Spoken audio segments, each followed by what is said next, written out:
Welcome to the Deliverance Project. Here are your hosts, Anthony and Melissa.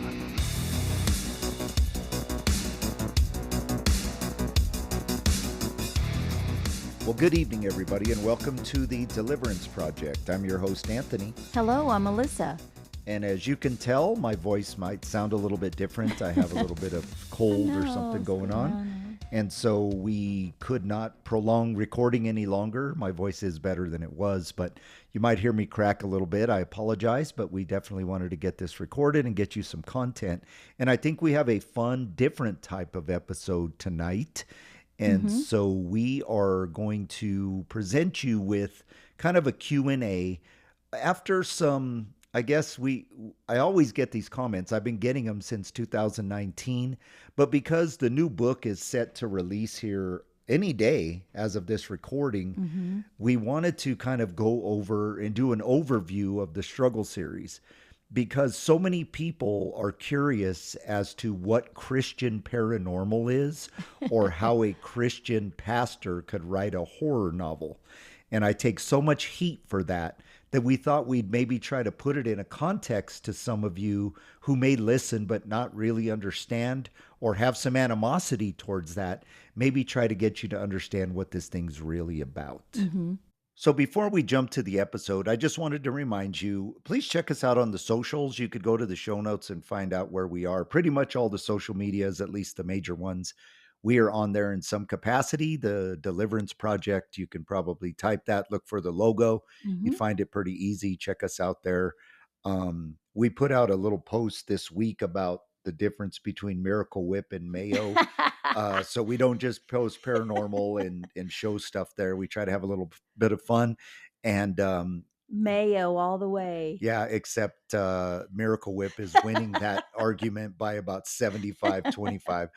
That's funny. So we try to have fun on there as well as give you some content. So check us out there. That was on TikTok, I think that we did that. So That's cute. check it out there. Also, we wanted to remind you, if you're somebody who looks for extra content and definitely like what we do here, but you crave a little more paranormal, we actually have a Patreon campaign that we run here, and that's Patreon/the Deliverance Project. And you can find us there. We normally try to post some well-known and lesser-known possession stories, paranormal stories on there, just to give you some more content. For example, this last week, I think we did a kind of lesser-known possession on Clara Germana Chele, which is from 1906, but it's a crazy demonic possession story. And so there is a free 7-day trial for you to check that out. So if you are somebody who wants to see if that's for you, I challenge you, do the 7 days, get it for free. All 3 of the books, including the one that's being released called The Return, are on there in their entirety. So if you like audiobooks, spend the $5, they're great. listen to all 3 books, and then if you don't like the other content, cancel it. But we wanted to put those out there in audiobook format, narrated by me. And so there's a lot on there for your $5. There's also a $2 level that just kind of helps you contribute to what we do here. And so we appreciate those members as well. And at the $2 level, you do get the episode a day early. Okay. And so we wanted to push that. And then, of course, let's talk a little bit about the Struggle series and what it is for those of you who are tuning in and may not actually even know what the heck we're talking about. So back in 2018, I had been wrestling with a concept, I would guess, for a decade, because I am somebody, if you do not know, that has struggled with demonic interactions since I was a very young child. I was able to see demons from my earliest memories. And, you know, I grew up Catholic. I became a Christian at 16. And I always kind of had that thing of like, well, what are you doing to attract demons? But when you're 4 years old, you're not doing anything to attract demons. And so through some education and conversations with certain people, I was able to determine that I probably am somebody who has this thing called a gift of discernment, and that God maybe has actually given me this as a spiritual gift, even though I probably would have denied it. If he gave me a list to choose from, I would have probably chosen something else. But when I started to realize that this may be for a purpose, Mm-hmm. it became an interesting topic to me. And so at age 17, and I think maybe right before I turned 17, 16, 17-ish, I don't remember the exact date, is the first time I prayed deliverance for somebody. And this was in a time in the 1980s where, you're coming out of the satanic panic. Oh The yeah, I the remember the that. public was, stop blaming demons for Everything. everything, that Mm-hmm. type of thing. But there was a contingent of people that I think God placed in my life that said, no, there's real demons. Maybe not all these cases they're putting on the TV or satanic or demonic related, Mm-hmm. but there are real demons. And so I was able to pray for somebody pretty close to me and pray a demon out of their lives with very minimal, I would say, education and background. Mm-hmm. But because of that, it became something that I studied, because during that interaction, I experienced something that was more terrifying, believe it or not, than the actual visual appearance of demons that I had been experiencing since childhood. And that was, demons knew about me. When I was praying, the person I was praying for began to spout out things that nobody knew. I mean, Mm-hmm. nobody but me. And so it was a paradigm shift for me in terms of saying, these things must be around to watch what we're doing. They Mm-hmm. don't just pop in and out. Oh yeah, they're very patient. They'll Yeah. wait They're patient, years and years and methodical. oh yeah. Yeah. Uh-huh. And so I realized that, like, this is a battle that priests and pastors alike will fight. And so you got to make sure you're right with God. And so through some education, I had a pastor friend of mine that said, why do you think Jesus said that sometimes these demons don't come out except for prayer and fasting? Because that wasn't about the prayer and fasting being like some superpower that repels certain demons. What it meant is, when you get too high on yourself or you're not close to God, but then you find yourself in a situation where you have to pray for somebody, if you're not prayed up and fasted up and set in where you at, and in your standing in Jesus, they'll Mm-hmm. sense it and they'll come after you. And so when I realized that, I said, wow, this is going to be something that hopefully I don't ever have to do again. Well, guess what? Here we are. Many, many 40 years decades. later. Yeah. Many, many decades later, I've been asked to pray deliverance over countless people, Mm-hmm. countless. And that is in formal ministry and informal ministry. Mm-hmm. And so I had this concept in me that everything in the media, in terms of television shows, Oh yeah. haunting, Mm-hmm. possession movies, is always from a Catholic perspective. Because for some reason, the mainstream society believes that if Yeah, you that's need an true. Mm-hmm. exorcism, you call a priest. Mm-hmm. But evangelical Christians have a different form of exorcism, and the terms are somewhat interchangeable, but we call it deliverance ministry, because it's a different kind of, I guess, approach, and maybe a different philosophy. And Mm-hmm. so the Catholics, God bless them, I believe there are some great priests who understand the concept, and although they follow the rituale romano, or the Roman ritual of the rites of exorcism, they also understand the underlying methods, versus some priest that just grabs the book and starts reading it. Whereas Mm-hmm. evangelical Christians, we pray for people where they are, and there's not a set group of prayers, but there's a concept that you're dealing with, and that is, we can Mm-hmm. do nothing ourselves. Mm-hmm. A demon will shred us to pieces if they could. We Mm-hmm. have to get the person who is experiencing the haunting or possession to understand their place in Jesus. And Mm-hmm. so if somebody isn't willing to follow Jesus, those of us who do deliverance, and I had to learn kind of the hard way, for those people who really don't want to accept Jesus, there's no real reason to pray for them, because you're probably going to make it worse. Because the Bible says that if you pray a demon away, it'll go try to roam around in waterless places. And when it comes back, it will see if you have your house put in order, but it's still empty, it's going to bring itself plus 7 more worse than itself Oh, to yeah. reoccupy that home, metaphorical. Mhm. So we have kind of learned that, this is where your salvation lies, not Mhm. just salvation going to heaven, but your salvation from the demons. And so this was never portrayed in movies. Mhm. Yep, you're And right. I have gotten a lot of flack over the years about, Mhm. this being too much of a topic in my life. I think I've told this story before, Melissa, but once upon a time I worked at a church and I went to see the movie Exorcism of Emily Rose. So I think that's Mhm. probably early 2000s. I'm guessing. I don't Right, I yeah. don't know. I don't remember. 2004, maybe 2003. I don't know. Something like that. But I went as a pastor, I guess, people look at you like on a pedestal, even though I hate that. You have to be honest and say that's your life. But Mhm. so my wife at the time, we just went to the movie. Why did I go see it? For entertainment?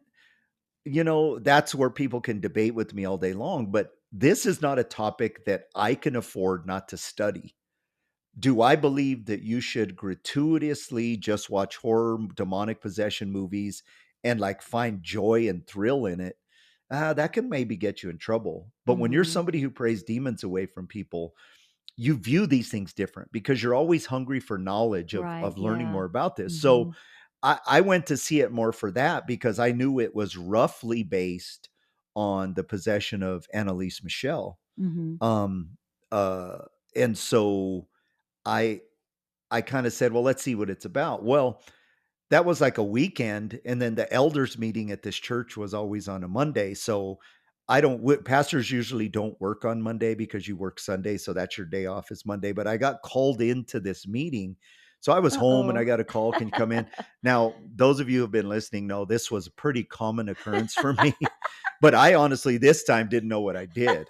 Because I hadn't said it. I didn't preach that weekend, so I hadn't said anything crazy. I didn't lead worship that weekend, so I didn't do something crazy. So I was really blindsided. But they brought me in and said, were you at the movie The Possession of Emily Rose this weekend? And I said, well, yes, I was. And they were like, well, why would you go there? And I'm like, well, this is kind of what I do. Like I'm always learning about the concept of demonology and how people approach this. Plus, it's roughly based on this, and I've studied this even in Bible college. Mhm. Yeah. So they said, well, we can't have our pastors going to watch demonic possession movies. And so this became a debate back and forth for maybe about 15 minutes. And then one of the elders suggested that if I'm going to watch a movie like that, because they kind of understood what I was saying, they said, well, can you at least go watch it somewhere else, like far The away next from our county over. community? Yeah, like the next county over. So no So one so would none see of you. our congregants can see me there. And I agreed because you have to have some reverence. I was a rebel, but there's fights you fight and there's fights you don't fight, and Yeah, you have to exactly. submit as best you can. Mhm. And so I agreed to that. But I remember going out to the parking lot and jumping in my truck and just saying, that is ridiculous because how did those people see me in there? They must have been in the movie Right. themselves. But like they can go see it, but I can't. Mhm. So you can see that this topic has always kind of been stewing in my head. So Yeah. I had this idea that said, I'm going to write a Christian horror novel. Not that horror is a Christian genre, but a horror novel that shows how Christian evangelical pastors approach a subject. Mhm. And I had actually broached this idea with a couple pastor friends of mine who are pretty crazy like me. And they were like, dude, no way. You'll get eaten alive. You can't do that. People won't understand what you're saying. People don't want that. That needs to stay in its own category. So I never got good feedback, but there Oh, was something wow. that was always in Yeah. me. And these are guys that are crazy like that, or were always in the elders' meetings themselves at their Uh-huh. churches, but they were that nobody could see it. So this idea probably kicked around maybe from about that time of that meeting. So if you're talking 2004-ish, Mm-hmm. And this was 2018. You're talking 16 years of me funneling this back and forth into my brain. I decided I'm just going to write them, and Mm-hmm. then I'll see what they look like on paper. Paper. And when I Uh-huh. say them, I actually wrote them as one huge novel. Like, have you ever read a Stephen King novel? Mm-hmm. Like, they're like 17 volume, books. Like the Green Yeah. Mile looks like the old school phone books, like a couple of them. Mm-hmm. But I said I'm going to write them like at a sixth grade level, so they're entertaining, fun. And I said I'm going to write it like a movie because I had pictured the Mm-hmm. idea Yeah, they are like a movie. in the They've movie. actually. So that's what I did. But I thought it would be one book. But when I say them, it ended up being three Mm-hmm. because I realized you better divide this up because like one story ends and goes right into another. And I said, you should divide these up Yeah, that was a good because idea. put one out there and see what people think. And Mm-hmm. so I wrote them, had some people look it over, and they were like, you should submit this to a publisher. And so we contacted a couple publishers, and there was some big publishers that were interested, but I'm not a writer like a true literary genius author. I'm just a storyteller. Mm-hmm. So like the transcript that we submitted had like some errors in it. And to be honest, the first couple of books, I haven't got around to correcting some of the errors. The editing wasn't perfect. So there's a few errors in them, and some of the literary people just drives them crazy. But Mm-hmm. I just submitted them to a Christian publisher, and they said, we'll take it right now. And so I kind of prayed about it and said, should I try to clean this up and get it back to one of the big dogs?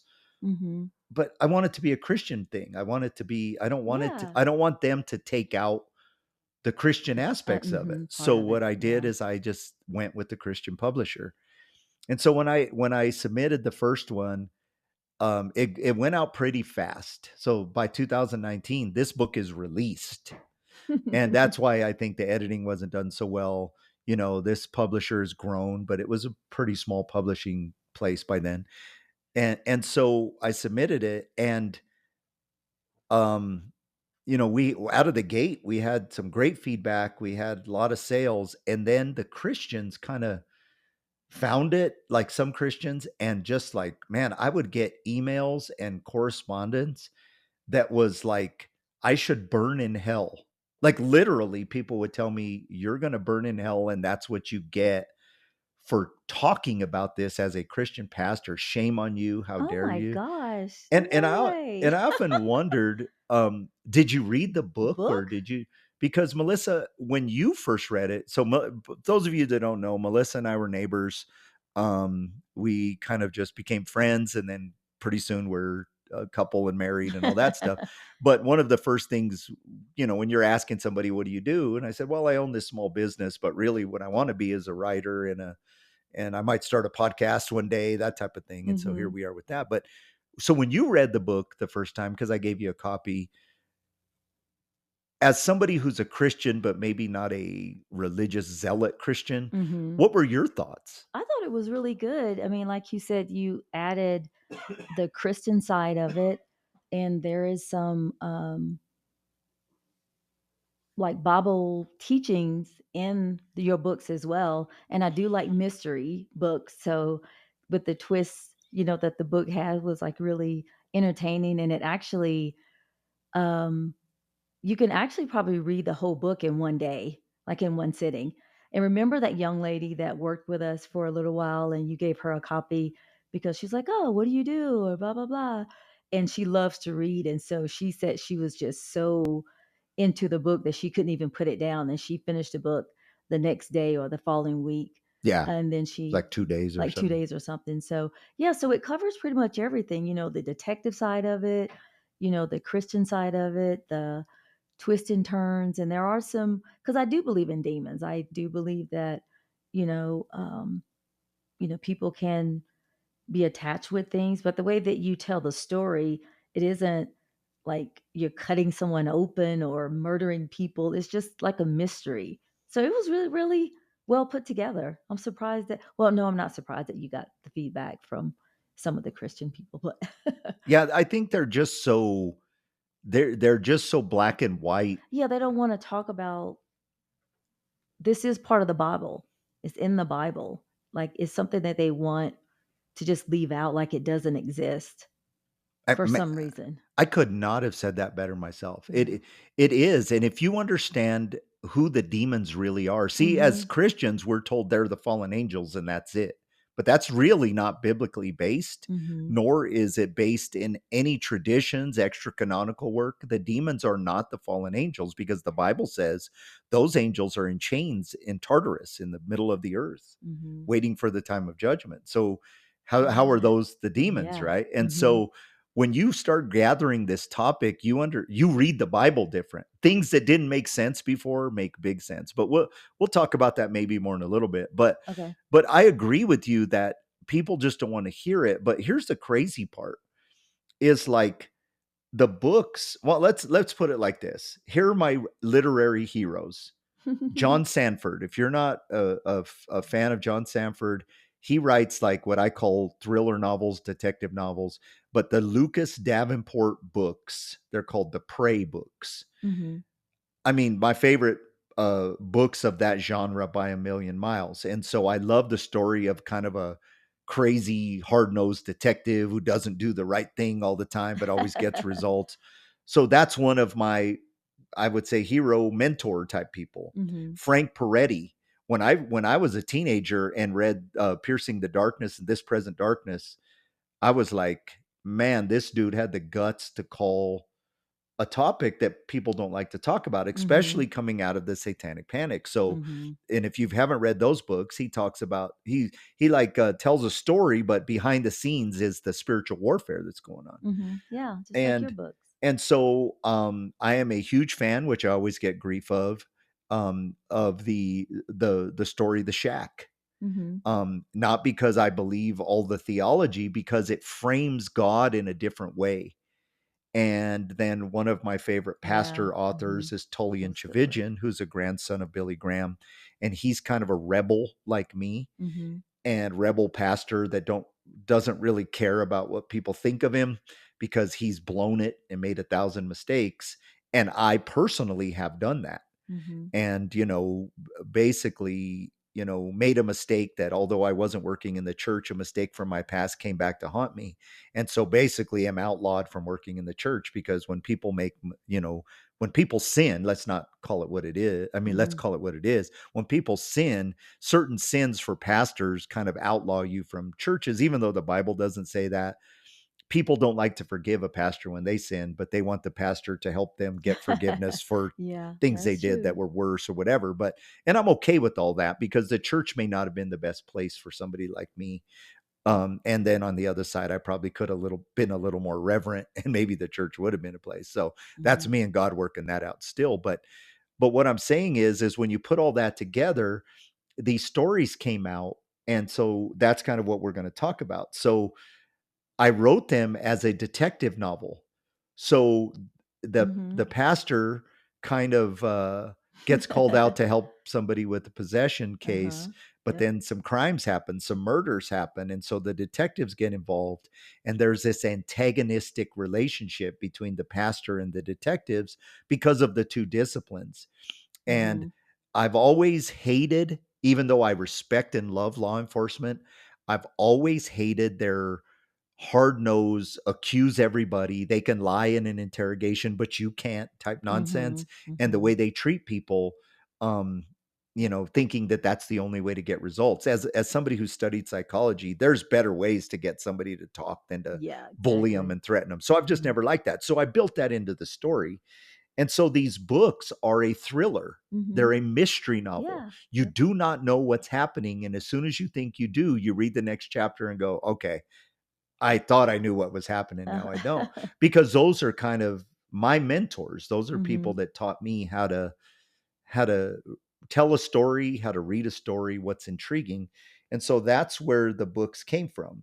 And so I wrote them just to get them out of me, see what happened. They were submitted to a publisher. And those that have read them tell me three things. Number one, these should be made into a movie. And that's a huge compliment. And on the same token, it makes me smile because that's kind of how I wrote them. I don't know how other authors write, but I saw the movie in my head and put it on paper. They may see the story in a different way, but it makes sense to me that you have to have some sort of visual. They tell me secondly, that they love the twists and turns. These are people that are, I should clarify, these are people that have liked the book. They tell me they love the twists and turns, and very few people in the first book, and maybe a little more people in the second book, figured out the twist before the end, but very few people did. Mm-hmm. Because, of course, they had never read one of my books before. And so by the second book, they were looking for the it. twist. Yeah, because I was the second book. Honestly, I was looking for it. It's like a scratch off ticket. I just want to go to the Yeah, side and see yeah. if I won. Yeah, I instead want of to scratch scratching the off whole all the ticket. Yeah. ticket. And then the third thing people tell me is, I didn't realize that the gospel message would be in there. Mm-hmm. Yeah. And that's the Yeah. one that makes me smile. And then Mhm. I keep saying, how can I get people to read this book through their bias? Mhm. Because a Christian horror novel, a Christian paranormal novel, and even to the point where the publisher and I kind of figured out, what are we going to put on the cover of the new book entitled The Return? I actually have a paperback copy of it on my desk right now. Mhm. It says a Christian paranormal experience, because it really is a Christian paranormal experience. It's not a horror novel, but there's horror elements. So when you Mhm. say there's not a lot of gore, the first book has a scene at the end that's somewhat gory, and Well, yeah, and with I the struggled eyeballs writing and that, but I put it in there because it seemed relevant, but it's definitely not gratuitous. oh yeah, for sure. So when you think about what this book is as a Christian, I want you to think about, how would you try to reach an audience who right now in our country, and I'm sure around the world, is kind of obsessed with the paranormal. This topic wasn't a big deal, and then all of a sudden shows like Ghost Hunters and Ghost Adventures Mhm. came out. It used to be horror movies were like, when The Exorcist first came out, I think I was like 1 or 2 years old, but people were freaked out. People Mhm. like were having panic attacks in the theaters. Now people watch The Exorcist and go, that wasn't that bad, Yeah. because this genre has progressed to where it's kind of softened up people's hearts for this stuff, to where they almost like, you have to go so extreme to even get a reaction out of them, Mhm. because it's so much in the culture. Mhm. So how do Yeah. you reach people with Jesus when you're not willing to address the topic? Yeah. And so this Yep. was the purpose of writing these. So we're going to address the topic. And so the beginning of each of the books, I put the same forward in there, Mhm. and is a little story of who the Nephilim were, and how they became the demons, and how their parents, or their fathers, the watcher angels, the angels that God sent to govern over these people, chose Mhm. to sin and have sex with human women and create these hybrid beings called the Nephilim. And when God killed them in the flood, they became the demons. They're Mhm. always craving a body, and they're always craving, um, like to destroy humanity, because we get a chance at redemption and they don't. Mhm. But if you read like the book of Enoch, these beings were even more evil than their angel, fathers, because Yeah. angel fathers chose to sin, but these beings became evil on top of evil, hybrid chimera beings, by not only tainting human DNA, but animal DNA. And you could do the visual in your head of how that happened. Mhm. And so this was evil on the earth. And so these creatures were so evil that God had to send a flood to wipe them out, Mhm. like flood the whole earth, Yeah. and to only try to preserve mankind through one man, Noah. Mhm. And that's why genealogies are in the Bible. See, Mhm. people don't like, once you start understanding this, you start to understand, Yeah. why are these Yeah. genealogies so boring in the Bible? Because they had to show you that these were the people whose bloodline was not tainted. Yeah. And you can see like the book of Esther. Mhm. Esther makes no mention of God, but it tells about how close the world came to all the Jewish people being killed, and therefore Jesus would have never been born. So you can Mhm. kind of see how this was. You can see that these people called the Canaanites in the Bible, why would God send Joshua in to kill all of these people? Because they weren't people. They were hybrid Nephilim Mhm. creatures. Well, how do you know? Because there were giants. These Mhm. giants arguably were so tall that when they sent the spies to go see, can we take this land? They came back saying, we're like grasshoppers to these people. They were mean, evil beings that were Mhm. tainting DNA, because if all the DNA could be tainted, then Jesus wouldn't be born, because you go back to Genesis 3, where God tells the devil there'll be a war between her seed and your seed. Mhm. And so if Jesus is coming from her seed, you could see how Satan and his demons said, we got to taint all this DNA so this Messiah cannot be born, because that's our demise. Mhm. So I can talk about that Oh, for yeah. 40 podcasts. So that's the purpose of the books, is to get Mhm. into the conscience of people and say, what is this topic? Why are we so obsessed with it as a culture? And if I'm somebody who enjoys the paranormal, am I viewing it through the eyes of who these beings really are? Or am I just watching it for entertainment and I believe they're all ghosts Right. until somebody's possessed? And Mhm. if you really want to look at the Patreon campaign, probably the first place to start is go back and listen to the episode we did on the Sally house, Mhm. because it's the perfect example of, there was this little girl ghost in her house. So we made her a nursery and we told her you can play with the toys. And then you find out later that wasn't a little girl at all. It was a demon that Mhm. came in the form of a little girl to get them to drop their guard and actually welcome it in. In. Because if it's a little girl who just misses her mommy, I'll be her mommy. Mhm. And then who did the demon go after? The husband. Oh, yeah. And Yeah. so this stuff will start to make sense. So that's the Mhm. purpose of the books. But we've had kind of a I don't know, spattering, sometimes right before right after a book release, we get a lot of correspondence, a lot of people cussing us out. And we'll actually kind of address a little correspondence we had a while back that we'll talk about specifically. But we get all these questions. So Melissa's kind of merged some of these together and just kind of put them in some general questions. Mhm. And so she's going to actually beat me up today and ask me some of these questions. I took a brief glance at them, but I didn't want to be like prepared. Right. So I'm not feeling real well. So I didn't really have a lot of time to focus, but I think that's good because maybe the answers will be more raw. Okay. So beat me up. Go I'll for it. take it easy on you. Okay, so we just have a couple of questions here that the staff put together. So when did you first learn about deliverance ministry and or exorcising demons? Okay. I kind of mentioned that a little earlier, but let's get a little more specific. Yeah. So I had, as a Catholic boy, so like, let's break it down. So I could remember my mother talking about going to see The Exorcist. Mm-hmm. Now this was later, so she was talking about something she had done years prior. Because like I said, I think I was like 2 or 1 Mm-hmm. when The Exorcist came out. Um, right about the time I was an infant, let's put it that way. Mm-hmm. So I just remember being maybe 5 or 6 and already experiencing demons, seeing these creatures in my room and at my grandparents' house and different times. So when I heard her talking about how scared she was when she saw that movie, but how the priest came to help the girl. Mm-hmm. And so that's when the concept of what exorcism was. Oh, And so yeah. and so when Okay. you're I 5 or see that. 6, you couldn't spell exorcism, let Right. alone really understand it. But somewhere in her conversation, I understood that a priest can come. That's who you call.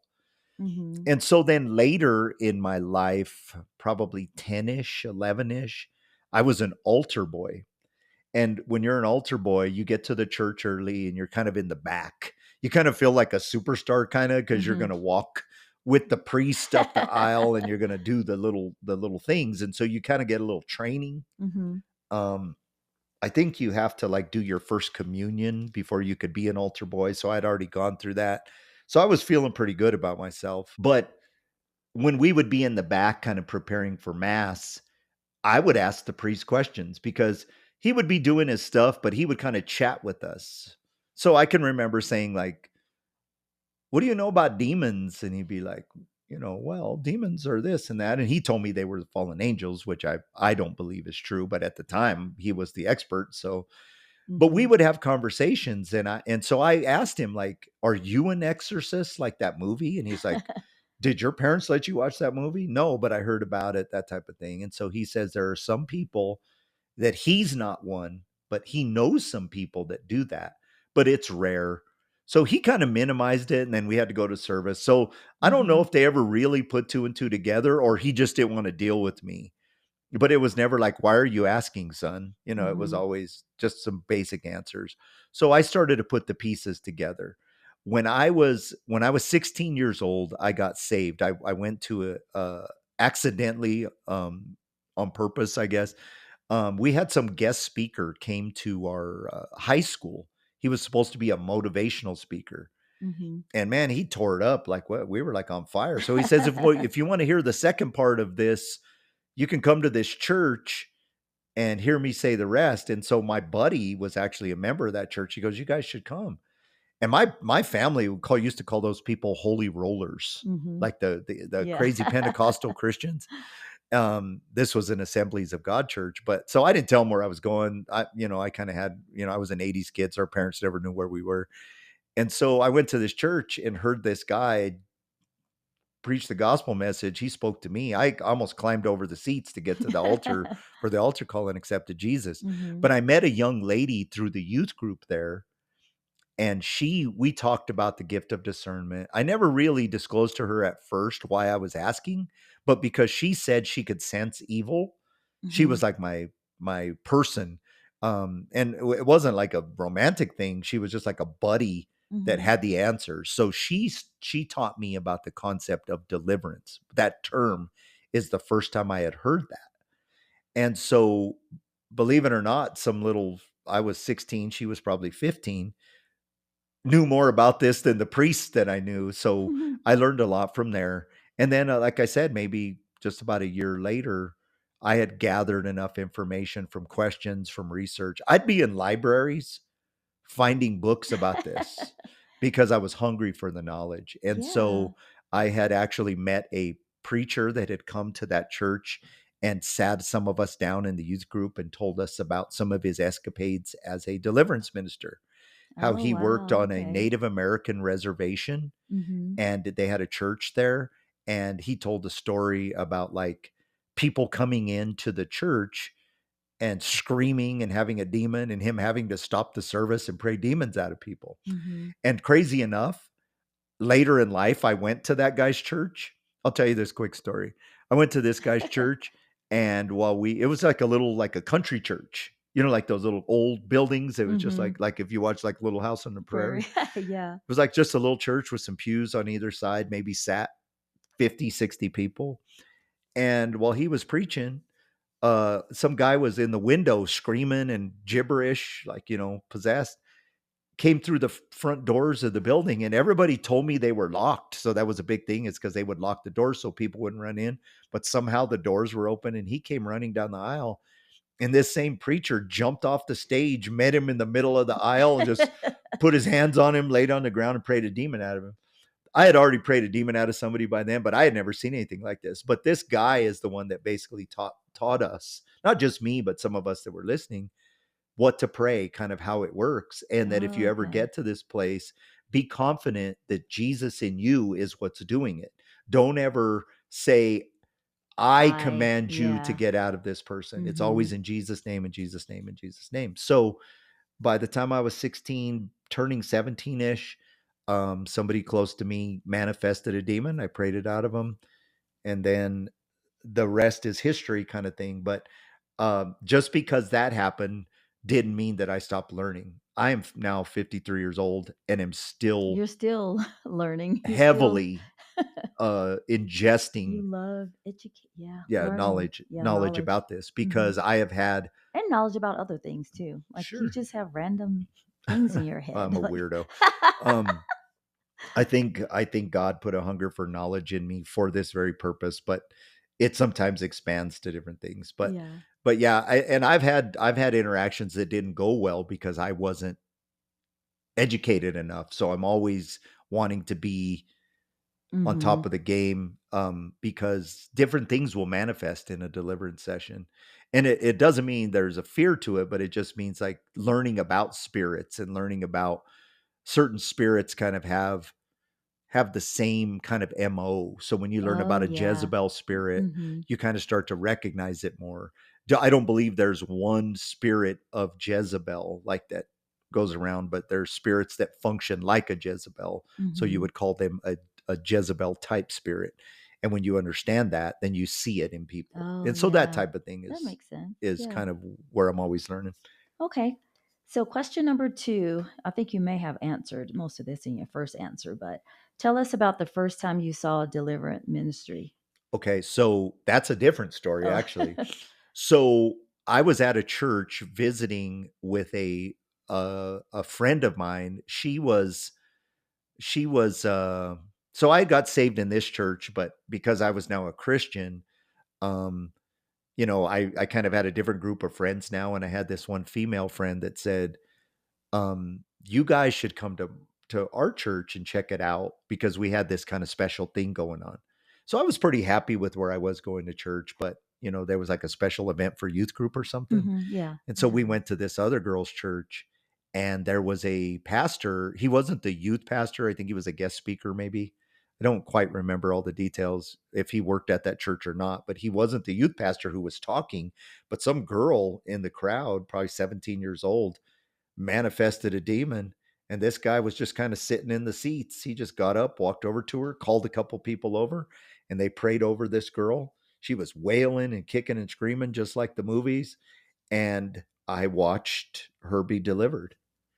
And I won't lie to you, it looked pretty theatrical. So I wasn't really sure if I saw the real deal Yeah. It's like, because I had knew about this and heard about it, but it almost seemed too easy. I mean, the hmm whole thing only lasted like 4 or 5 minutes. hmm But when I did the same thing and prayed for somebody, then I realized it can look theatrical, and Hollywood has done a good job of kind of copying that hmm or modeling that. But Hollywood didn't make this and then the pastors copy it to get hmm congregants to believe them. Hollywood probably followed somebody, watched them do this, and then has expanded on that. Oh, yeah. I'm But I sure. don't believe Yeah. that pastors just do what they see in the movies. I think it's the opposite. Oh, wow. Yeah. Okay. So, when did you know that deliverance ministry would be something that you would not only do just once, or that you would, this is like a life calling for you? I think that kind of took care of itself because I prayed for this person, and some of my close friends knew about it. Mm-hmm. And so then I don't think it was maybe 7 months later that we had another friend of ours, somebody I went to high school with, who was kind of maybe into too much of that satanic heavy metal stuff.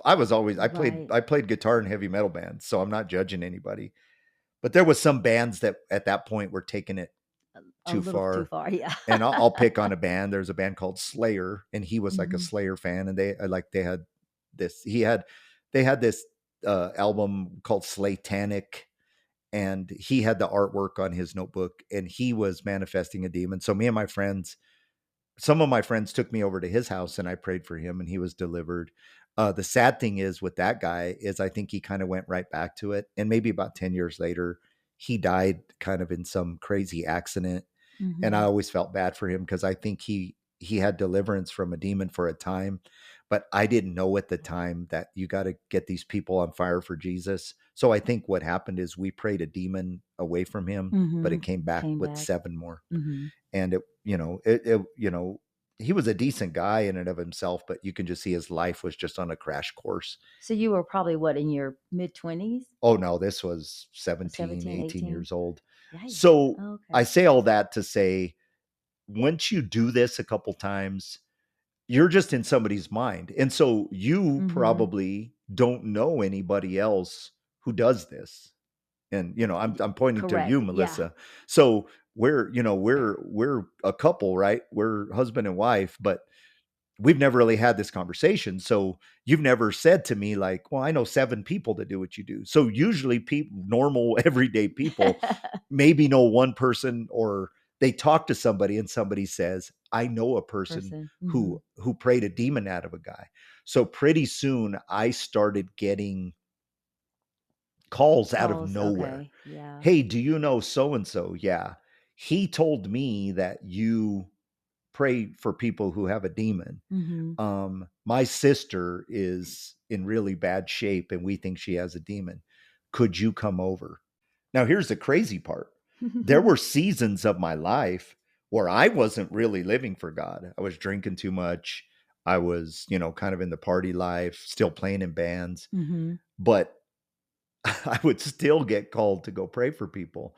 And I wouldn't encourage that because I think at those times, those were the times where demons really, I mean, you want to experience the ultimate embarrassment. Have be somebody who is supposed to be the holy pious expert in a situation, and have somebody who's never met you tell a whole group of people something about you so embarrassing that you want to run out of the room. Have them say it while you're praying for that person. Mm-hmm. You really want to run. You really want to cry. You really want to curl up in a ball. Mm-hmm. But those were those times because demons would say things like, well, you don't really love God. Weren't you out drinking? Oh, Weren't you just yeah. drinking last night? And Yeah. so during the season of my early 20s, it became more and more rare. And even to the point where a couple times I would say, man, I'm not really living right for God right now. I don't know if I can go get in that fight.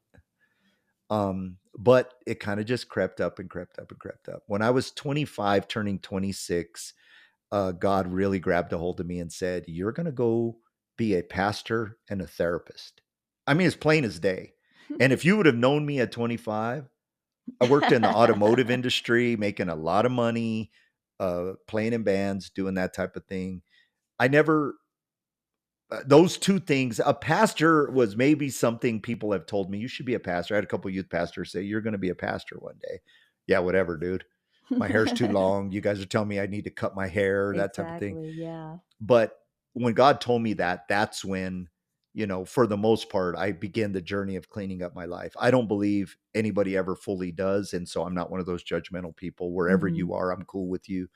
But that's where I really started to get my life on track. And then that's when kind of I had a resurgence. So even well before I went into formal ministry Oh, okay. in my late 20s, or well, mid to late 20s, Mm-hmm. I was doing this, I don't know, 15 times a year. Oh, Um, wow. so people That's people will call. And so I lived in a smaller town and now I'm living in a bigger town. I mean, literally, my phone would ring, the number, I don't know, and we didn't have smartphones back then, but you'd have this number on your caller ID on your phone. mm-hmm. Back then we answered all the calls Exactly. because we didn't know how to screen calls back then. We had call waiting, I think, and voicemails, but you just answered because you didn't know who it was. And I would be like, man, how did this person find me? Like, it would be like a friend of a friend mm-hmm. says they know this person. They wouldn't even have the right name, but like 3 or 4 people in a chain would say, call this guy. God. And so I'm in school at this time, studying to be a therapist at a Christian college. I was doing double majors and things like that because I was just hungry for knowledge and wanted to get the education done so I could go into the ministry. And Mm-hmm. so I can remember one time being at a Christian college. I won't say which one. I've always tried to be very discreet with this stuff because my stories will reveal people accidentally very easily if I'm not careful. But I was at a certain Christian college that I attended. We had classes at night. So we had a class from like 6 to 10, Mm-hmm. and you did it like once a week for like a semester. So you got all your hours in quickly. It was like an adult education thing. Mm-hmm. And I can remember we were learning about the Psalms, and we had a very cool professor. He was like 157 years old, but this dude knew the Bible like he was just a real gentle soul. And he started talking about this certain topic, and it kind of turned into how David, kind of his sin ebbed and flowed, and that's why he was crying out in these psalms, and that we really need to kind of look at how David, even when he sinned, he was always repentant, and that's why he's a God after man's own heart. And this woman Mm-hmm. just manifested a demon, started screaming about, my sin is not your business. And we're in a Christian college, you have to sign a declaration of faith. And so me and this professor, just prayed for this girl right in class. And he didn't know a lot about it because he was one of those people that was just like more theologian Right. and Yeah. pastor, like and preacher than he was uh, in the trenches type minister. Right. Yeah. And so we just prayed a demon right out of this girl right there. She ended up graduating with us. And so, crazy, right? Yeah. Crazy times. And so, this was just something that was going to be in my life, whether I liked it or not. And so I just figured, like, in my perfect world, I would have been a preacher, and even got my start in ministry as a worship leader because I was a musician and I was willing to help the church that I was a lay minister at in any way. So they hired me basically to be a worship leader, but very quickly I became more of a preacher. I did kind of a lot of things. Right. Yeah. But this was always something under the surface. So by this time I knew these are my main jobs, but every now and then I'm going to get called to do this. Okay. Wow. Okay. So when did you first administer deliverance as part of a church? So that's a great question because I had probably done this, I mean, dozens of times, dozens and dozens of times before I was actually part of a church. But so I'll tell the story, and this will kind of tie into the book, to the premise of book 1, which is called The Struggle. Because it's kind of what we wanted to do, is kind of talk about the books more in depth a little bit. So I worked at this church as a lay minister for a long time, had prayed demons out of people, but the senior pastor would always say, I don't really believe in that. Just that's part of your other ministry. Don't really do this as part of the church. We don't do that here type thing. And it was always like we're going to kind of sanction you to do this, but keep it quiet. It's just like the going to see the movie thing. But I had been employed there very long as a formal minister.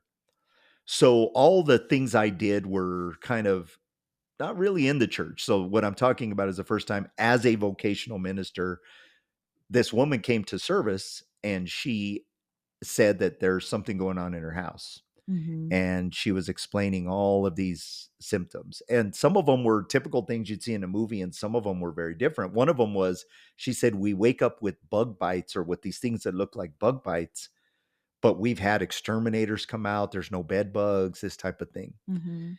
And so I was preaching that day. The senior pastor was out in the lobby talking to her. And so when I came out from preaching, when you're a preacher, you have to go out and shake hands and kiss babies, that type of thing. So I'm out there. And so he's talking to her and I kind of see her. And I think God was kind of putting her on my heart because I kept watching her, because he was not the type of guy that's very loving. He's kind of a robot, which is good because he was a church planner. You got to be real tough to do that.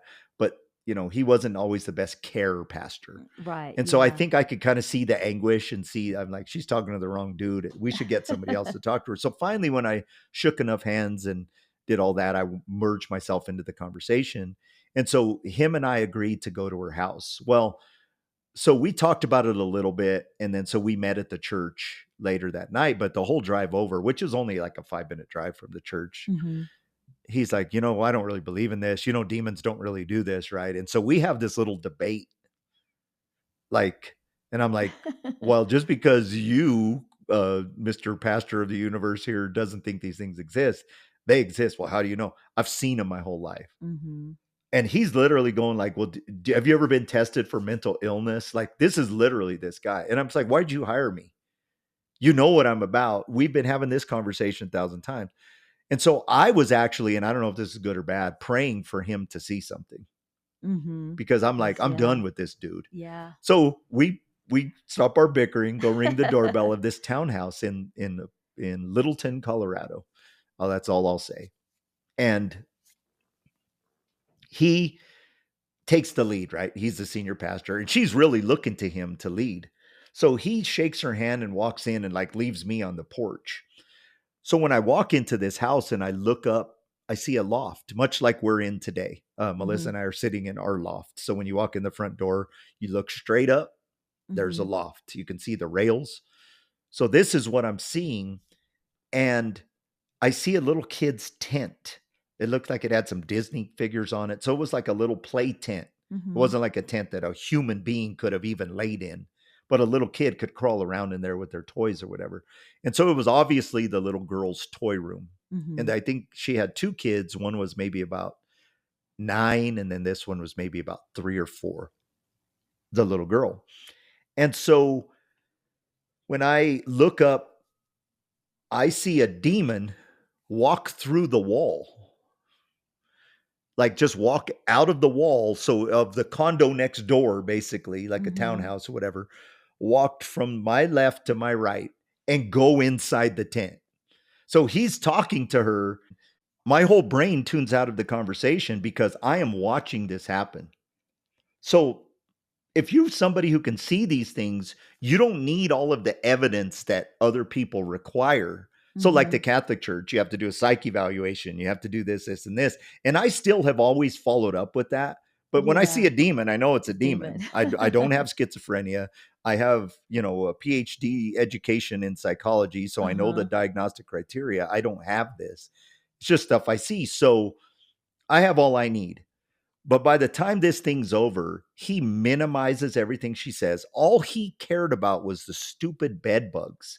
So he's up in the bedrooms of her and her boyfriend and the kids, looking through the seams of the mattresses looking for bed bugs. He didn't hear about stuff flying off shelves and them hearing voices, them being in their rooms at night and something knocking on the door. They all slept with their doors closed. Yeah. The kids are terrified. And so the boyfriend wasn't there, but the wife and the kids were there. And I can just see the defeat on her face. And so he says a little mundane, little stupid prayer. And when she shut the door, I will, to this day, will never forget the look on her face. Yeah. And so we fought all the way back to the church, sat in that car for, 20 minutes and just literally yelling at each other. And I said, you just did that lady a disservice.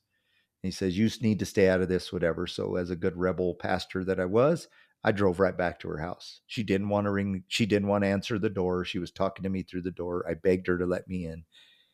And I prayed deliverance. He had shamed her so bad for living out of wedlock, which I'm not saying it wasn't a sin, whatever.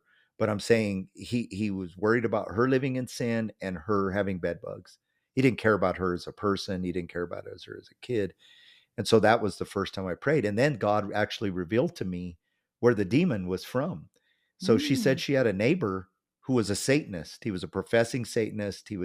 So I went and rang his doorbell. This is 1:00 in the morning by the time this is all done, and told him, I know who you are. I know you're sending this demon over to mess with this lady. If you do it again, I'm going to come for you. And not in the physical way. I'm bringing Jesus and a legion of angels to get you out of here. And crazy enough story, that lady told me that guy moved out probably a month later. Sadly, she never went to our church again. Well, yeah, because of him. Yeah. But that became the premise of the intro to the struggle. Now, once the story takes off from there, it's very much fictional. Right. But I used that story as the premise of the struggle of how this whole ball got rolling. So I did use a piece of that, but that was the first time as a actual, what you would call a vocational minister, I prayed deliverance over somebody. Oh, okay. So how much of the books are true stories, and then how much are fiction? So I could have just kept talking and answered that one. So the books are mostly fiction. And so if you haven't read them, and we're kind of trying to give you some encouragement to read these. And so that's kind of maybe the point of this. And so let me use this question as a platform for that. The books are mostly fiction. So the murders that happen, the investigations, the detectives, all of that stuff is fiction. So if you put it on a percentage, 80% of it is fiction. But what I did is I used real life stories in the sections of the story that would require you to explain how demonic possession works. So for example, I use this story to kind of launch the story, but I didn't use the actual story, no names. All the names are drastically changed. And in the story, there's 3 kids, not 2. The kids are older, so that you can see where it becomes fiction. But for example, in the first story, there's a concept of a conjuring mirror. Mm-hmm. So I, way back when, had no idea what a conjuring mirror was. But when I went to pray for somebody, they said they've been contacting a demon through a mirror. Bye. And so that person in their demonic state actually educated me. Like, this isn't a new concept. Remember that story, mirror, Mirror mirror on the wall? Mm-hmm. Who's the fairest of them all? The Mandela Project people say that that's not what she said. She said something different, but we remember it as who's the fairest of them all. Uh, um, I realized that people have been doing this, even in the Greek mythology of Narcissus, where he fell in love with his reflection in the water. And narcissism means something else psychologically now, but that's conceit. But you can see that, like, he was actually having a demon communicate with him through his own reflection. Mm-hmm. And so that is far back as you can take this. And so when I understood that, so I worked a conjuring mirror into there because I prayed for a young girl who was contacting a spirit through a conjuring mirror because some of her occult friends, and this was a Christian Oh, family, yeah. some of her occult friends had encouraged her to do so. Mm-hmm. I also, and I can give 1,000 examples. So if you imagine I'm telling a story and I'm like, okay, so how can I explain how a teenager can interact with a demon? Well, I just think of a story. Have I ever prayed for a teenager that had this? And so I work that into the story. Mm-hmm. So there's the stories of the possessions, of the interactions with demons, communications. A lot of that is true. Okay. But what Yeah. I didn't do is take one possession story from my life and make it into a book. And Mm-hmm. so, like, if you watch a lot of programming, like, like, let me think of one, like, The Haunting in Connecticut. That Mm-hmm. whole, then there's been several stories told about that. They take one family who moved into the wrong home and the son Yeah. got possessed, and that's the whole story. No. But if I took all of the hauntings in my life, and then weeded out some of the mundane ones that people would think was boring, but I have Mm-hmm. now a little pool of stories that would intrigue people. I've woven them into the books. Yeah. Okay. And so let me give you a new example. So in book 3, entitled The Return, when we were teenagers, we would go out to haunted places Mm-hmm. and go look for ghosts. We didn't realize that we were looking for demons. And so the whole first part of book 3, Ghosts seem more innocent than demons, I think. well, to some To extent, some and maybe extent, we'll talk yeah. about that in a little bit, but When you're but 16 and 17. yeah, Yeah. so I've just woven those stories into a Mm-hmm. fictional tale. So it's a fictional tale with some real life experiences used to tell the story, if that helps. Yeah. Okay. So, can you tell us a real story behind some of the stuff you worked into the books? Another good question. One of the stories that I've told before, and I think on a bonus episode and otherwise, is a story of a young girl. We were called to her house, her Christian family. Mm-hmm. And her and her brother lived in like a finished basement. And so the only thing was really down there was like a bathroom and 2 bedrooms, kind of a smaller basement. It was pretty big though. Mm-hmm. They had made the basement just so the kids can live down there. It was like a 2-level home, really nice suburban neighborhood. And the dad was somebody who was one of the people in our church that thought I was just into hocus pocus. That's what he would call it. And pretty long-term Christian. He actually had a job in ministry outside of the church, what they call parachurch ministry. And so he would mock me and make fun of me a lot, kind of a jerk about it. Well, you can imagine when you get a call like, hey, I know I'm the last person you thought you'd get a call from about this, but my daughter says there's something in the basement and she can't sleep, and so on and so forth. So Mm-hmm. I have a little team that went with me. But in this particular case, the whole team couldn't go. So just one woman that was like our prayer warrior went with me. So we met there. I mean, this was emergency call, middle of the night type thing, probably 10 o'clock at night. So Mm-hmm. we go over to the house, and I walk down the stairs and I see a demon go from her room to the brother's room. And I didn't know which room was which. I just saw it kind of go from my left to my right, came down the stairs, just went right in front of me. I said, there's a demon here. So we kind of walked around a room, looked for occult stuff, and I didn't see any. Mm-hmm. And then we went in the brother's room. We looked around. We were upstairs praying and kind of sitting down, not interrogating them, but just like, you know, and I won't ever say the Yeah, girl's trying to name, find but like, out what's going how do you on. think this came about? And she's Mm-hmm. like, I don't know. And I'm like, let me ask you a question. Do you have friends that are like witches, whatever? And she goes, yes, I actually have a couple friends that are witches. I said, have you been flirting around with that stuff? And she goes, well, they've been asking me to join. So what I did is I went back down uh, the stairs and made one more look. And above her bed was the picture of an eyeball. Mm-hmm. The reason I didn't see it before is this picture was so intricately drawn that I thought she had actually cut out the picture out of a magazine. But it Oh, was an actual drawing with a pen wow. and it looked perfect. Like literally, like you took this picture out of a glossy magazine. Mm-hmm. And I said, that's it. The spirit in me said, that's it. So we went upstairs and we turned the barbecue grill on, you know, the propane barbecue Yeah. grill, turned the propane on, hit the igniter, and we put the picture in between the slats of the grill, and green flames flew up out of that thing. And you can say, well, it was because of the ink. This thing burned for like 2 solid minutes, one sheet of paper. Paper. Wow. And so it was creepy. Okay, so check this out. We go back in the house and there is an archway. So we're sitting in the kitchen. I'm leaning on the island. The parents are like on the side of the island where the stove and the sink are. Mm-hmm. And me and this woman that went with me are on this side of the island. And then the kids are like one on either side of the island. Like, so two people on one side, two people on the other, and then one kid on each corner of the island, like the short sides.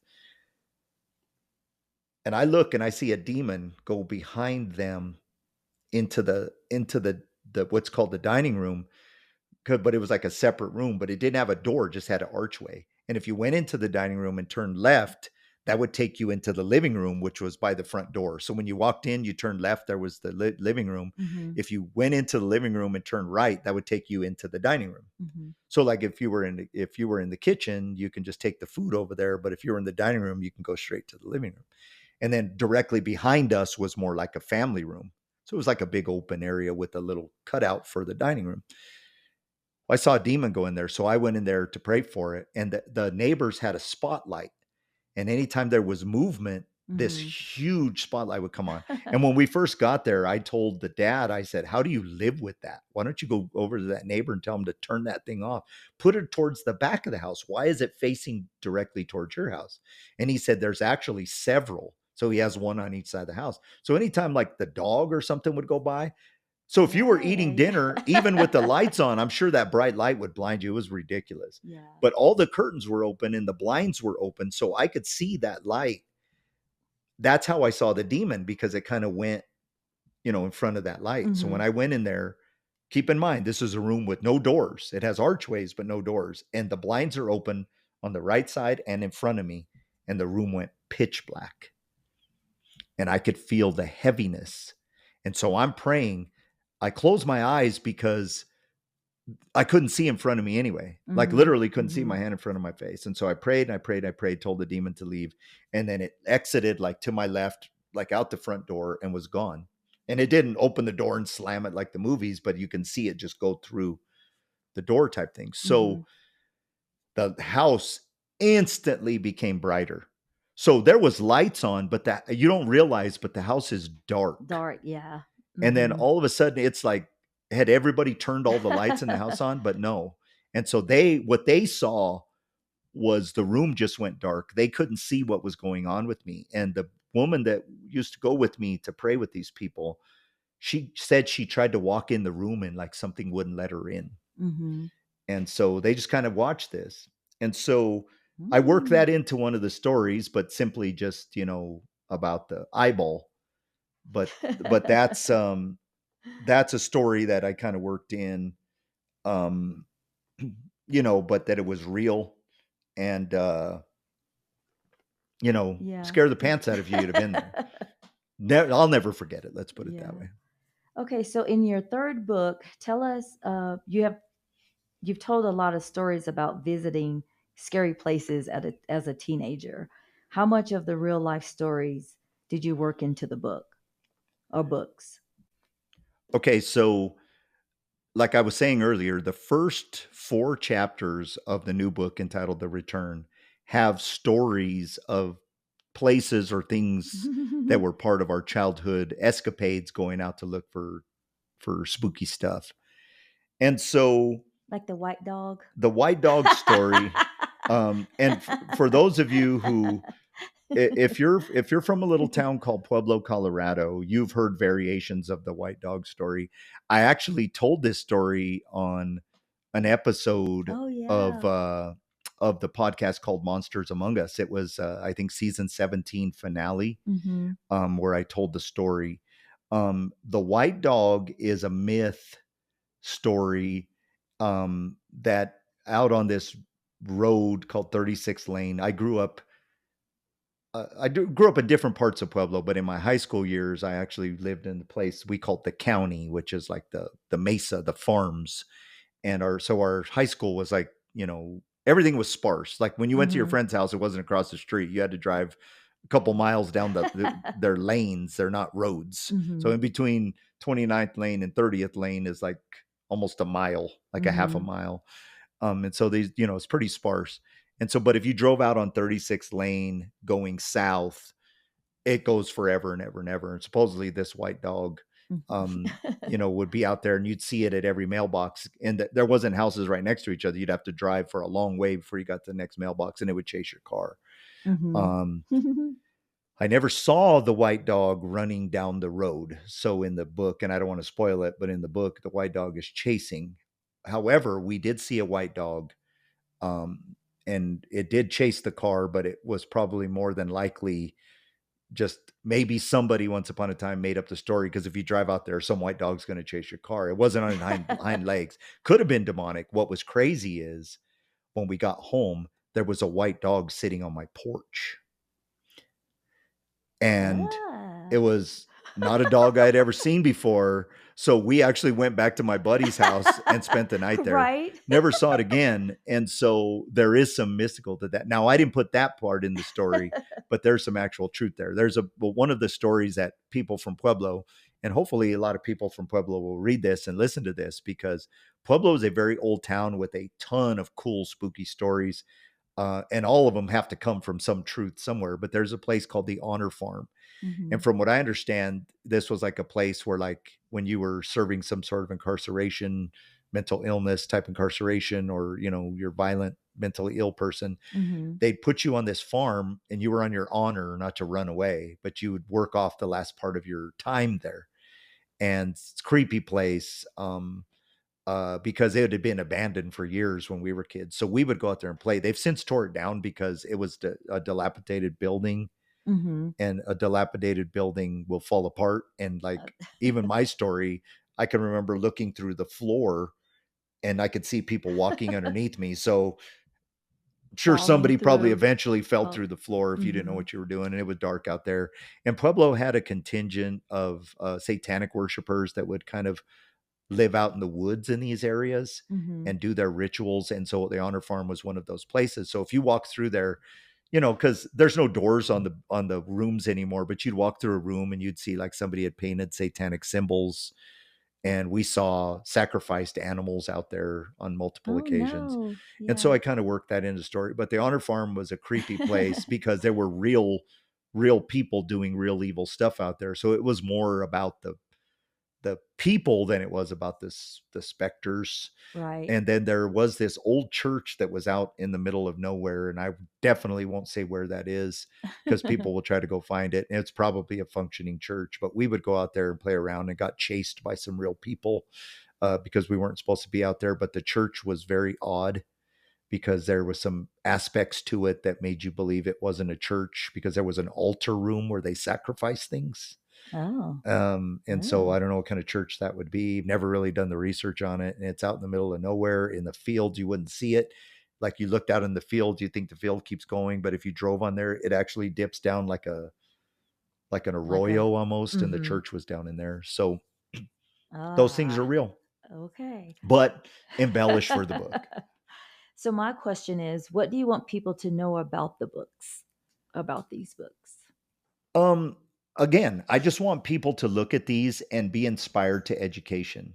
I think what we said at the beginning is the most important part. I think you have to understand who these Nephilim creatures were and Mhm. and Yeah. how they were influential in why God has chosen to do what he did. Mhm. And like, so if you read about, who these giants were and kind of how they Yeah. resurged or how Mhm. they came back, because the Bible says in Genesis 6 there were giants before the flood and then Yeah. after.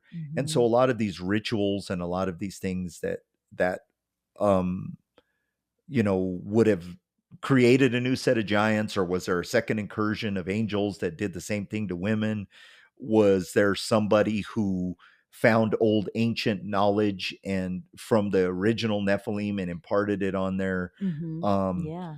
you know, uh, when you read a story about a guy named Esau, who is the twin brother of Jacob, who was so hairy that when Jacob wanted to deceive his father, he put literal goat skin on his arms. So when the father rubbed his arm, he thought, "Oh, you must be Esau. I give you the blessing." Mhm. I'm going to say this. I've known some hairy people, man. I have never seen somebody so hairy that if a blind person touched their skin and it was goat fur, that they That. thought that was a person. Esau was some sort of hybrid creature. Mhm. And if you don't understand this concept, you just skip right over that part. Yeah, But exactly. Yeah. but when you understand it, it Yeah. brings to Makes life sense. Yeah. why God is going to have to do certain things throughout history. Mhm. And more importantly, why the Bible says the end times will be like in the days of Noah, Yeah.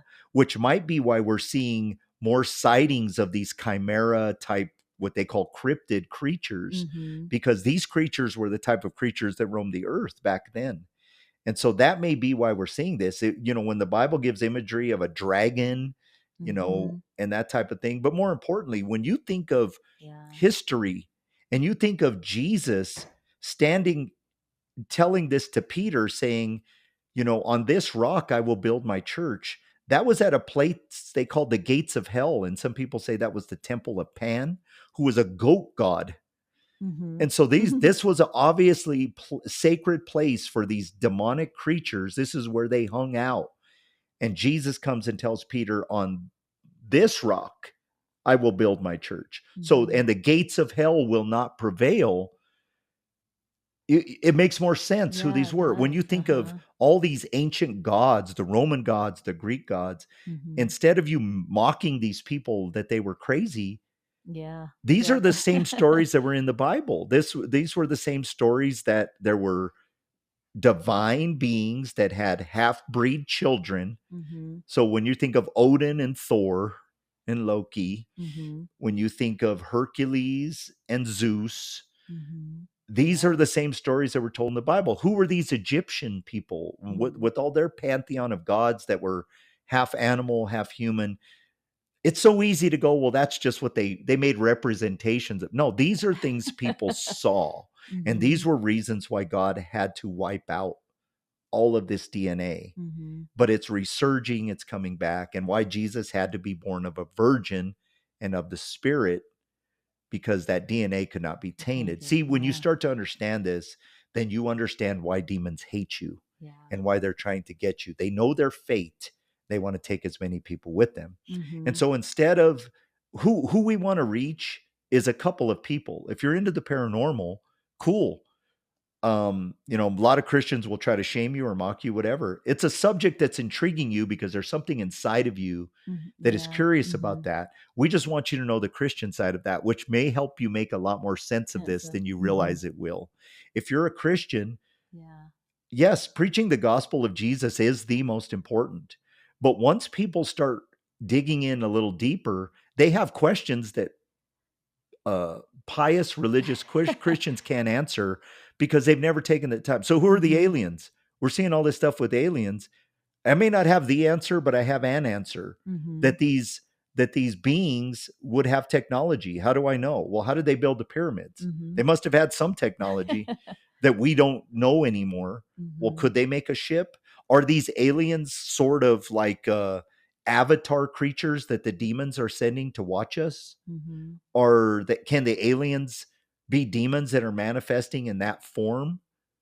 Why are they abducting people and doing experiments on them, trying to extract their DNA? You have all these stories of people thinking they Yeah, gave birth to birth. some hybrid alien Yeah. creature. Think about that. We have to know this stuff. And then the last person we're trying to reach is somebody who maybe feels they have some sort of demonic idea or a kind of a presence around them. Maybe it's full-fledged possession, and maybe they've gone to a priest or gone to somebody and they've minimized them or mocked them. But there's actual prayers in these books that people could pray themselves to know Jesus and to find, redemption from the doors that they opened that led to these demonic interactions. Yeah. Very good. Okay, so I have a question from a listener. Anthony, I don't mean to be this guy, but is it really a good idea for a Christian to write horror novels? I'm not judging, I'm just concerned. Your brother in Christ. So when we started the podcast today, we talked about this. Um, I think Melissa selected this letter because it's one of the more gentle. We get that same question 1,000 times, usually a lot harsher, meaner, judgmental, whatever. Yeah. And hopefully we've answered that question. And this is somebody who's written in quite a while ago. They may not even be listening anymore, but I think it is a good idea because we're trying to reach a group of people that would never stumble into a church, but they might read a novel. It's a way to reach people. If the books didn't have a gospel message in it or a watered down gospel message in it, then maybe it's not. Maybe it's just a Christian infatuated with the paranormal who's just trying to jump in on the trend of paranormal programming. But that's not what this is. And I would almost say that anybody who's ever written something like this has never read the book, because we've also gotten correspondence from people that say it. And this is, more than a couple handfuls of time. I was real upset when I heard that you wrote a Christian horror novel, and I wanted to read it in order to beat you up. But after I've read it, I had no idea that the gospel would be proclaimed so boldly in these novels. So I apologize. Keep going, or something like that. Yeah. People write stuff like that all the time. So that's kind of what I would say to the answer to that is it's written to people who may not get the gospel anywhere else. So, I think we've kind of already talked about, the Nephilim narrative throughout scriptures, explains why we should put thought into demons and what they're about. But I also want to say that, of course, we should not idolize or worship demons. I think we talked a little bit about this in one of the previous episodes a few weeks back about some pastor that says that anybody who's preaching and doing deliverance is just teaching about demons. And, my anger level is way too high. That's one of the things that God needs to purge from me. But, I probably keep trying to pull it back from him, is I would just want to punch guys like this in the face, because we're not teaching about demons in a way that's glorifying demons or telling you demons or anything. We're teaching that demons are real, dude, and they're coming after people. And the solution is in the gospel of Jesus Christ. And his whole thing, this preacher we're talking about, is like, well, once people know Jesus, they don't need deliverance. Like, you're an idiot, dude. People need help understanding their place. And a demon, even after a Christian, will come and will try to whittle their faith down to get them to be ineffective. Yes, maybe a Christian can't be possessed or lose their salvation. And I'm somebody who doesn't believe you could lose your salvation, but I believe you could renounce it. Yeah. And if a demon can get you to doubt God and whittle you down to where you renounce your salvation, yes, then you won't be in heaven, even though once upon a time you were a Christian, because you would at that point blaspheme the Holy Spirit, because you knew the truth and denied it anyway, which is the blasphemy of the Holy Spirit. The Holy Spirit has revealed itself to you, and then you blasphemed it. What I'm saying is like, you can't worship demons. You can't idolize them. You have to see what they are. They're stronger than you, but they're much, much, much inferior to God and to Jesus and to Mm-hmm. the Holy Spirit. Yeah. And when you know your place in Christ, demons are but a nuisance. Mm-hmm. But if you don't know your place, or you've forgotten your place, or you've moved from your place, they want to render you ineffective, even if you're a Christian. And if you're not a Christian, they're working on you little by little. And your Mm-hmm. life may be going great now, but they're going to come cashing in one day. And that's what deliverance Yes. ministry is Yeah. about. Is it's not about judgment. It's about you understanding how you got there, renouncing those things, Mm-hmm. finding your place in Jesus, and in his grace that he would send a son to die for you, and that you just accept it, and then the Mm-hmm. demons Yeah. tremble at that name of Jesus. That's what we're trying to get across. Now, I'll word it like this as we conclude. They're defeated foe, these demons, but they're formidable to us if we don't know. Mm-hmm. And so what we're trying to do is teach that. So Yeah. if you are somebody who's interested in this type of stuff, I encourage you, there's a couple ways to do this. Okay, you can go to the other podcast, the Struggle Series podcast, and Mm-hmm. listen to all of these first three books in their entirety, including the one that's releasing this week or next week. Because I recorded them. They're my property. The Right. publishers Exactly. don't own them, so I can Yeah. do whatever I want with them. I purposely kept it that way. Mm-hmm. And so I recorded even book 3, The Return, in its entirety, narrated by me. So you kind of have to deal with my novice narrating skills, but at least you could hear the stories um, for free. If you're a Mm-hmm. Patreon subscriber and you don't want to listen to them one episode at a time, like on the Struggle series, they're in their entirety on the Patreon campaign. Mm-hmm. You could if you're a reader, you can also purchase the books. You could buy them on Amazon, Barnes and Mm-hmm. Noble. Mm-hmm. If you buy them through our website, and I'll give you that in a second, there is a Mm-hmm. discount on books 1 and 2. You'll get a slight discount, and we'll come and get those to you autographed. So if you're somebody who wants to buy that from us, I'll Yay. I'll sign that Yeah. for you and send it to you. Not that my signature is relevant, but some people like that, so good for you. I'll get that to you. And you can buy them there and read those. Book 3, The Return, should be released for sale within, like I said, a week or Mm-hmm. two. The publisher is also going to do a complete narrated format of The Return with actors and everything. So I'm Yeah, I'm almost kind excited of about curious that. how that's going to come out, and then it's going to make mine pale in comparison. But that's good, because then people can get a fresh retelling of it, even if you've heard it or read it before. Mm-hmm. So I encourage you to check them out. Yeah. Even if you're somebody who's curious, go to the Struggle Series podcast and listen to chapter 1 of book Mm-hmm. 1 Yep. and see what you think. Mm-hmm. I would encourage you to at least do a few chapters, because then you kind of get the groove. Because like in book 1, the first 2 chapters are not really the story. They're setting up the story of this character. Oh So yeah. you don't That get makes into the story until chapter 3. So read 3 Mm-hmm. chapters and go from Mm-hmm. there. And they all kind of continue to one another. And I make enough references that even if you started in book 2, you wouldn't lose yourself in the story. Yeah. Mm-hmm. Okay. So that's what we want to do. We want to just encourage you to check these out. Yeah. Hopefully, answer some questions from some listeners about how this whole deliverance project started and these books and that type Mm-hmm. of thing. So, hopefully, that answers some questions. But if you have more, here's what I would encourage you to do. Reach out to us, the Deliverance Project podcast at gmail.com. You can ask questions. You could write in your own story. You could request an interview on the podcast if you have a story that you think would help other listeners, or you Mm-hmm. need help. If you simply need help and don't want to be on the podcast, write us there too. We'll pray for Mm-hmm. you. We'll help you any way we can. Mm-hmm. And we are Mm-hmm. wide open to that. We get a lot of bad, so we're not even afraid of that. Just write in with your questions and we'll try to help you any way we can. Don't forget, this program is written and produced by us, Anthony and Melissa Corelli. This program is copyright The Struggle LLC. Voiceovers done by Todd Kozinka with Todd Voiceovers. Again, visit thestruggleseries.com to learn more about us in every capacity. That's the best place to kind of start to find out what we do here. And I just want to say before we close, Melissa, thanks for being a good narrator today It's and fun. navigating us through this. And Good questions. Good answers. yeah, well, It was we fun. appreciate all that you do here as well. For those of you who maybe listened early and came back, We brought Melissa on a while back to kind of bring spice to the podcast with her laugh and her fun.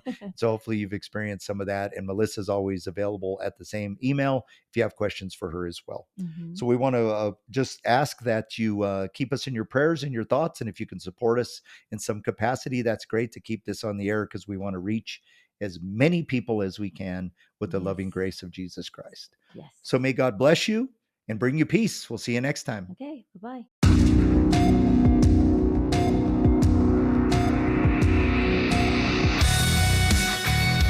Thank you for listening to The Deliverance Project. Make sure to subscribe, tell your friends, and we will see you next time.